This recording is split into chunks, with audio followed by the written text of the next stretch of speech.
Shalom para sahabat Bambang Nursena Channel. Terima kasih Anda selalu setia mengikuti channel resmi YouTube saya. Silahkan share seluas-luasnya, like dan berikan komentar agar setiap orang dibantu untuk menemukan informasi yang benar tentang kebenaran firman Tuhan. Tuhan memberkati kita. Shalom. Iya, terima kasih Bapak Ibu, Saudara-saudara. Shalom. Assalamualaikum warahmatullahi wabarakatuh. Swastiastu, Namo Buddhaya, Rahayu, salam kebajikan. Terima kasih yang pertama, sebetulnya kedatangan saya itu diundang oleh Polda dalam rangka Natal. Dan juga siangnya itu ada semacam orasi kebangsaan.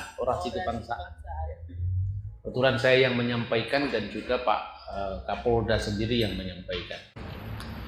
Sebetulnya banyak hal yang bisa dipelajari khususnya di Indonesia dalam konteks hubungan antaragama.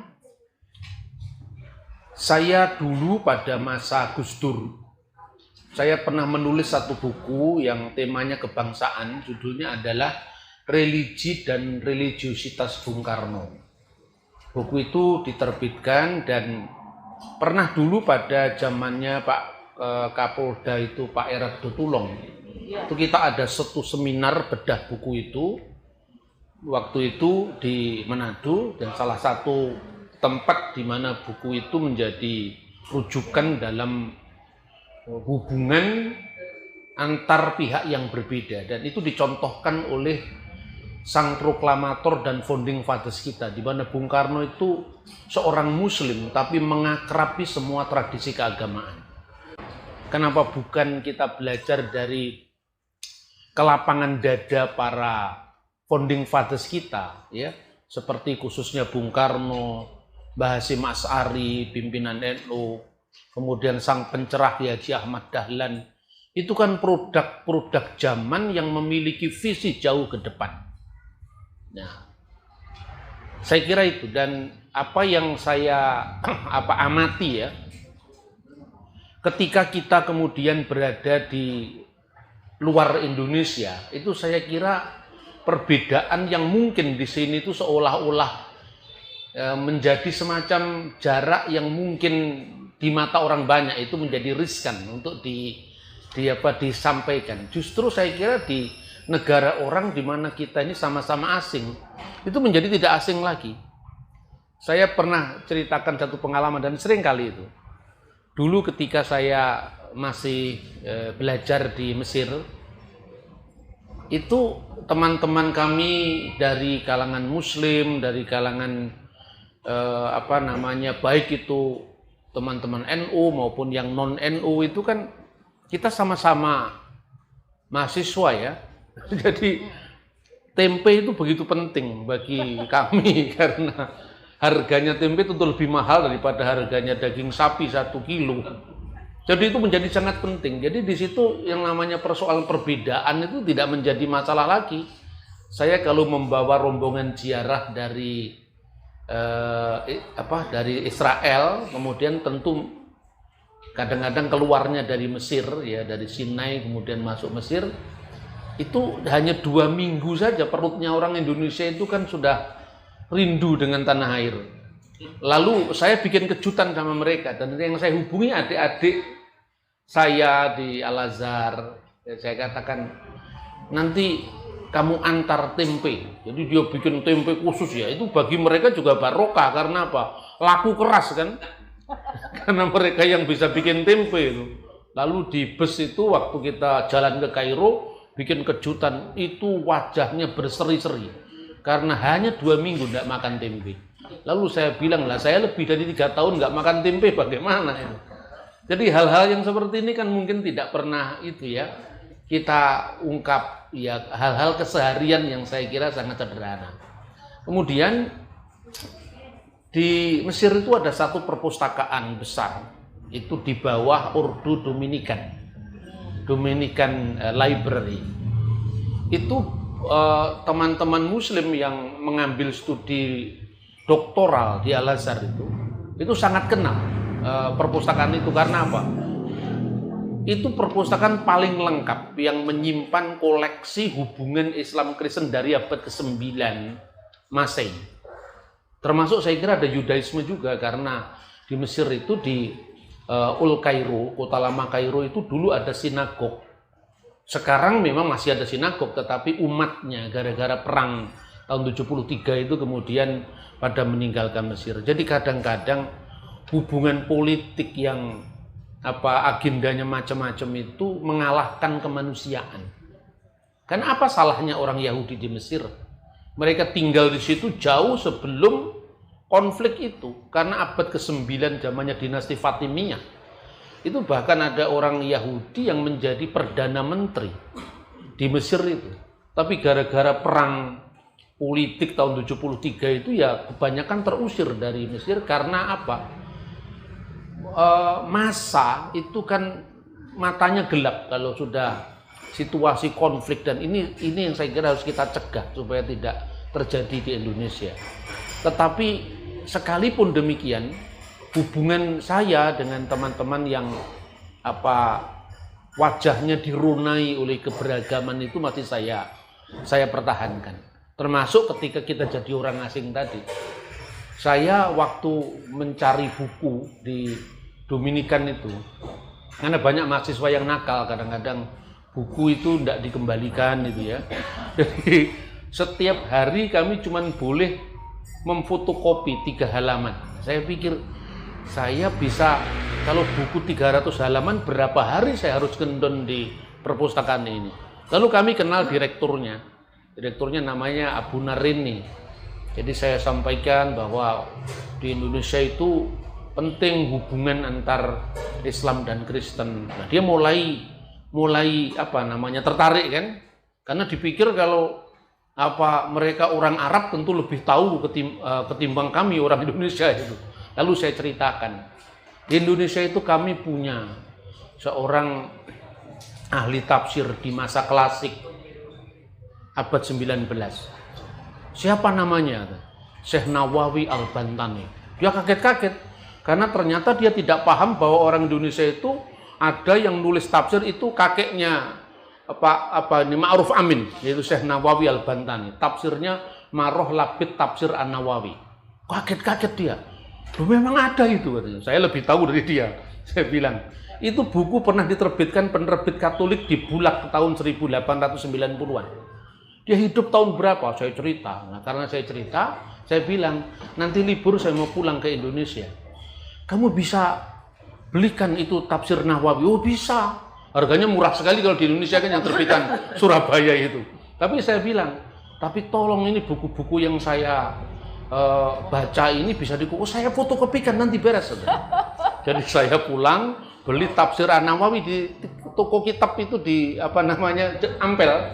Saya belikan yang lain-lain itu kan. Senang sekali dia. Saya mau tunjukkan bahwa orang Indonesia itu tidak kalah loh kalau belajar Kutub Al-Qadimah, kitab-kitab klasik dengan orang Arab.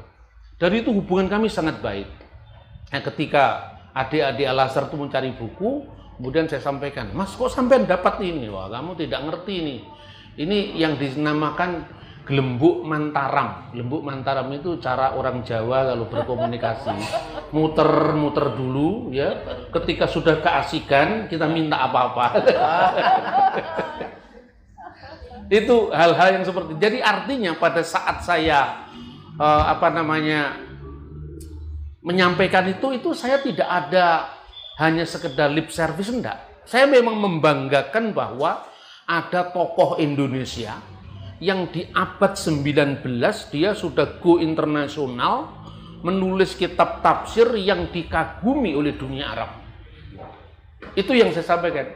Dan kemudian terakhir sebelum Gus Dur meninggal, itu saya sampaikan kepada teman-teman Gus Durian pengalaman saya ini. Mereka senang sekali bahwa jarak perbedaan doktrin, perbedaan tafsir, pemahaman itu menjadi cair ketika kita sama-sama telanjang menampilkan diri sebagai manusia makhluk dialog yang membutuhkan satu dengan yang lain.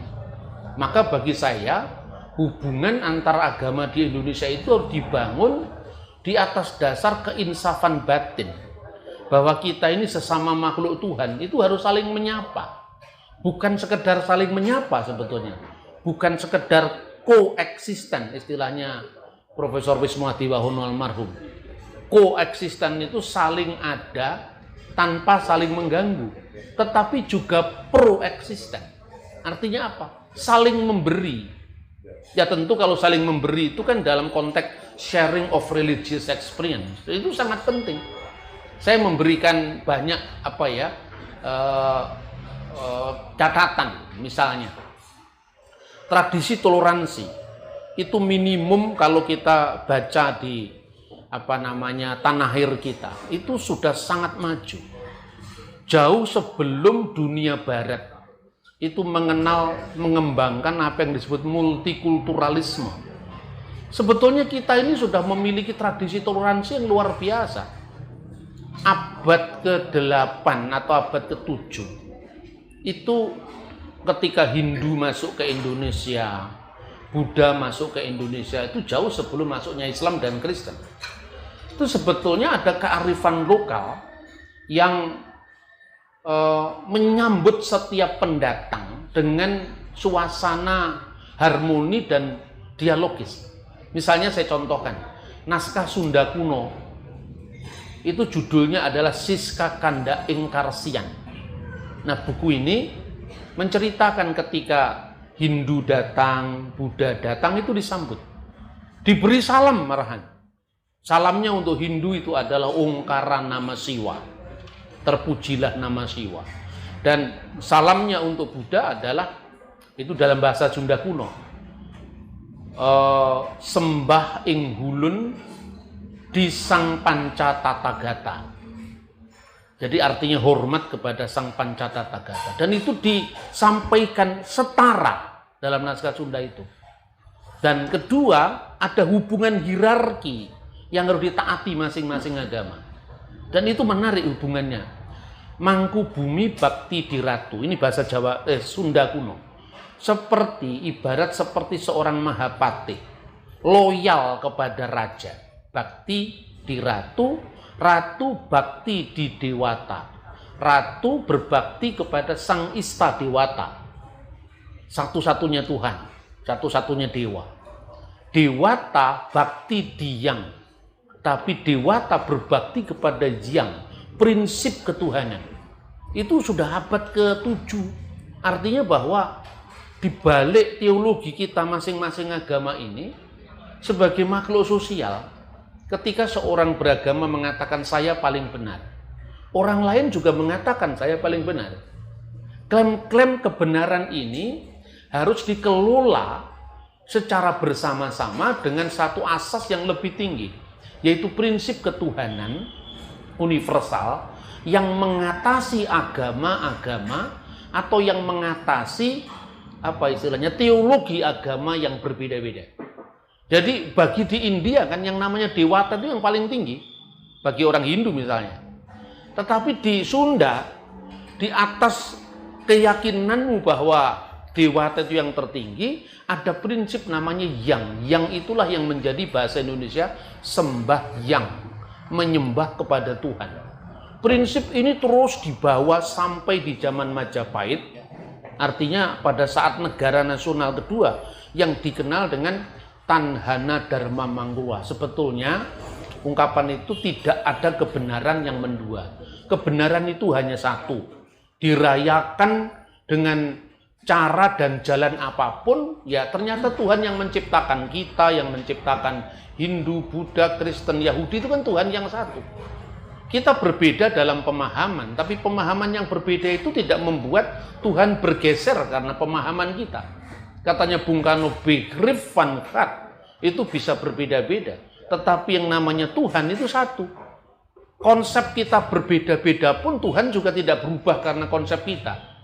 Ini yang disadari oleh para leluhur bangsa ini jauh sebelum istilahnya hingar-bingar persaingan agama yang sering tidak dikelola dengan baik, justru itu menjadikan apa yang disebut dehumanisasi, pemandulan kemanusiaan. Nah, terakhir, pernahkah bangsa kita itu mengalami semacam ancaman keterpecahan? Pernah. Kalau kita membuka buku sejarah dengan jujur ya, ketika kerajaan Mataram Hindu pertama di Jawa, itu Sanjaya rajanya pertama.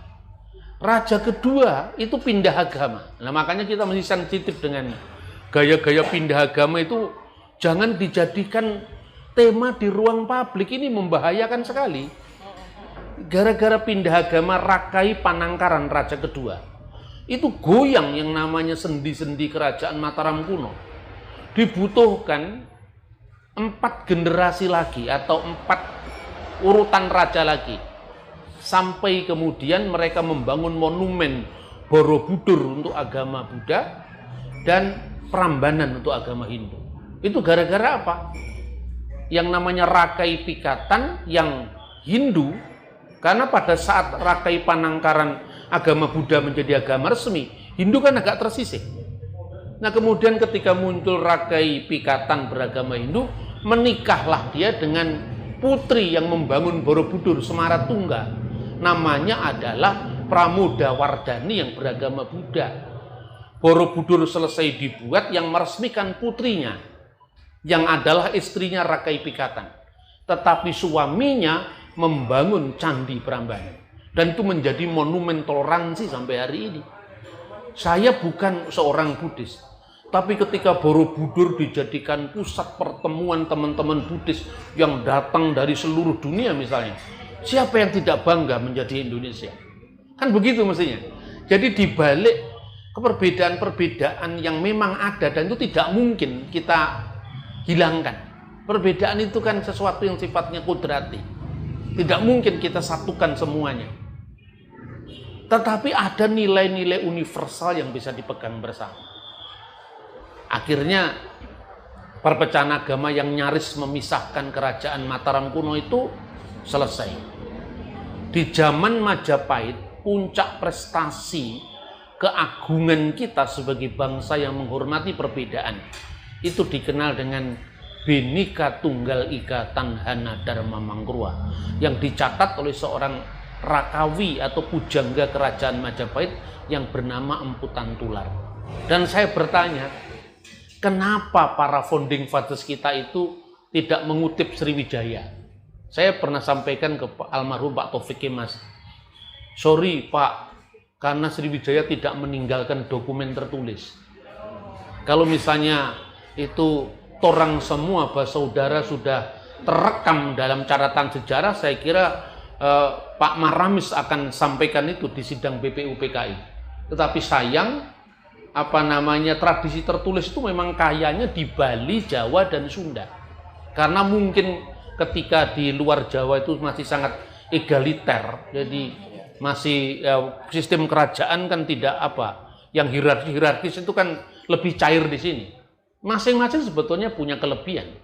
Di daerah Minahasa, Ambon, dan sebagainya, yang mungkin tidak mengenal canggihnya sistem hierarki kerajaan, tapi hubungan interpersonal kan lebih cair, tidak ada jarak. Orang semua bersaudara itu kalau diterjemahkan dalam bahasa yang lebih sederhana kan tidak ada kelas sebetulnya. Tetapi di Jawa kelas-kelas itu masih ada. Cuman untungnya apa? Karena itu terekam, karena kan biasanya the ruling class yang menulis. Jadi pihak yang berkuasa itu yang nulisin catatan sejarah. Makanya Profesor Muhammad Yamin, orang Sumatera yang lebih Jawa ketimbang orang Jawa. Kemudian Pak Bung Hatta, Bung Karno sepakat ketika bicara tentang wilayah negara, dia mengacu pada karya Empu Prapanca, Negara Kertagama, di mana Indonesia yang begitu luas ini tidak terbayangkan oleh Belanda, tidak terbayangkan oleh Inggris, kok bisa disatukan menjadi nama Indonesia. Itu yang luar biasa. Kemarin saya sampaikan itu di Polda, itu bagi saya suatu miracle. Kemudian hubungan-hubungan yang kadang-kadang berangkat dari egoisme masing-masing itu bisa merusak tatanan yang sudah berabad-abad kita bangun. Karena itu saya terus terang saja khawatir dengan situasi akhir-akhir ini. Pertama, maraknya kasus pindah agama yang diekspos besar-besaran. Ini saya kira akan menggoyahkan sendi-sendi kerukunan kita. Dan saya termasuk menjadi korban dari hingar-bingar itu. Misalnya ya, ada kelompok-kelompok tertentu yang menyerang agama lain. Kemudian agama yang lain ini kan tidak terbiasa berpolemik. Sehingga ketika imannya dipertanyakan, dia tidak bisa berbuat apa-apa. Nah, dia mendapat ceramah saya yang dipotong-potong, terus dihadap-hadapkan dengan si pengkritik. Bambang Nursena versus Zakir Naik. Saya ketemu Zakir Naik aja tidak pernah. Itu yang membuat saya ini jadi korban sebetulnya. Jadi apa yang kami rintis hubungan dengan zamannya Gus Dur, dengan zamannya Cak Nur dulu, saya setiap bulan itu ada forum dialog teologis Islam Kristen. Setiap bulan, waktu Cak Nur masih hidup. Kemarin saya ditelepon oleh Pak Komarudin Hidayat. Ayo kita rintis lagi yang seperti itu. Ya, mungkin saya sudah agak tua sekarang, tapi belum terlalu tua ya. Tetapi artinya ketika bicara tentang apa namanya hubungan-hubungan begini kan kita bisa bicara, oh zamannya Gus Dur kayak begini, sekarang kok jadi begini gitu. Jadi ini tidak hanya berlaku pada Islam, Kristen pun juga begitu. Jadi Bapak Ibu di kalangan Kristen itu kan ada kelompok-kelompok yang ekstrim juga ya. Dimana saya sampaikan itu bukan hanya di Indonesia.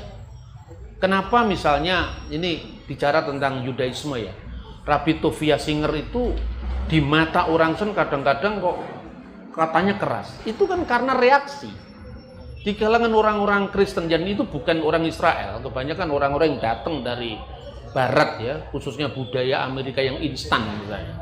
Itu mengatakan misalnya dalam apa semboyan mereka itu ya, Jew for Jesus, itu kan melukai orang Yahudi. Terus kemudian direaksi dengan Jew for Judaism. Nah, yang seperti itu jangan ada di Indonesia. Artinya bahwa orang boleh-boleh saja kita memiliki pilihan yang berbeda, pendapat yang berbeda, tapi kenapa harus diekspos? Memilih keyakinan itu kan seperti memilih istri. Itu kan sangat pribadi. Saya memilih Bu Safa, tapi kan saya tidak mengatakan yang lain jelek. Dan jelek bagi siapa dulu kan? Nah itu hal yang pribadi begini kok ya tidak sungkan-sungkannya diekspos di publik. Nah dalam konteks itulah kebetulan saya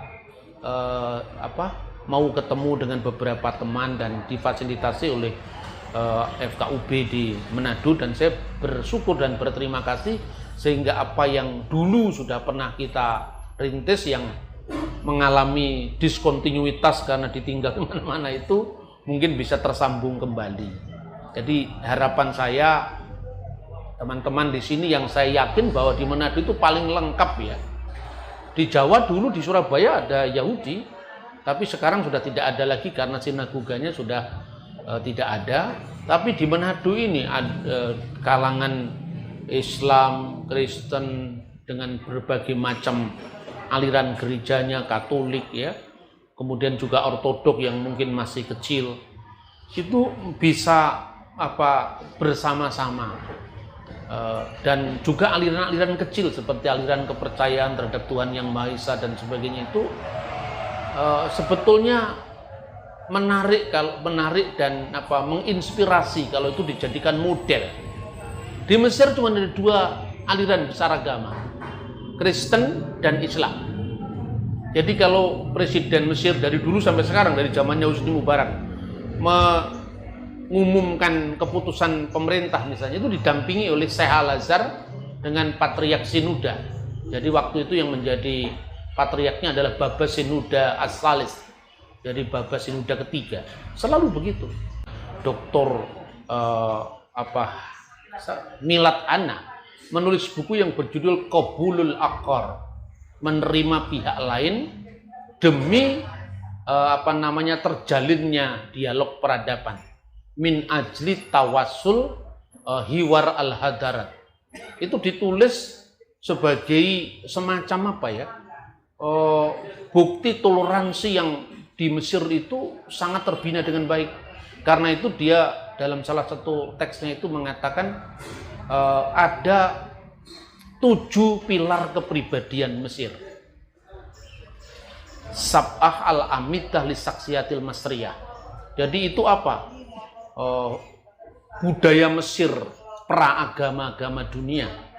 Misalnya piramid, itu kan 3000 tahun sebelum Masehi sudah mendirikan piramid, itu kan luar biasa, itu kan teknologi. Lalu ketika masuknya pengaruh Yunani, Romawi, Kristen yang kemudian melahirkan budaya baru, Mesir Kristen Koptik, kemudian Islam dan Arab, 7 pilar peradaban. Dulu saya ketika teman-teman bicara tentang 7 pilar peribadian Mesir itu seperti saya agak tersentak. Kami kan juga punya Bhinneka Tunggal Ika. Bahkan ketika saya sampaikan, teman dari India mengatakan, kita memiliki 400 bahasa lokal. Kita punya 700 lebih, saya bilang. Itu selalu kadang-kadang semacam bukan ego, tapi artinya saya mau orang Indonesia itu dilihat. Indonesia tidak hanya terdiri dari Islam dan Kristen. Kalau di Mesir, Kristennya pun adalah ortodok. Katolik juga minoritas. Mayoritas itu ortodok sama Islam. Dan di Indonesia itu lebih daripada Mesir. Makanya bukan sekedar keberagaman kita lebih kuat, tetapi presiden untuk membangun kebersamaan di tengah-tengah keberagaman. Itu kita menorehkan sejarah tersendiri dari abad ke-14 sampai hari ini. Nah, semoga apa yang saya sampaikan ini menjadi spirit kita bersama untuk kita menjunjung tinggi semangat dialog dan kerukunan. Terima kasih.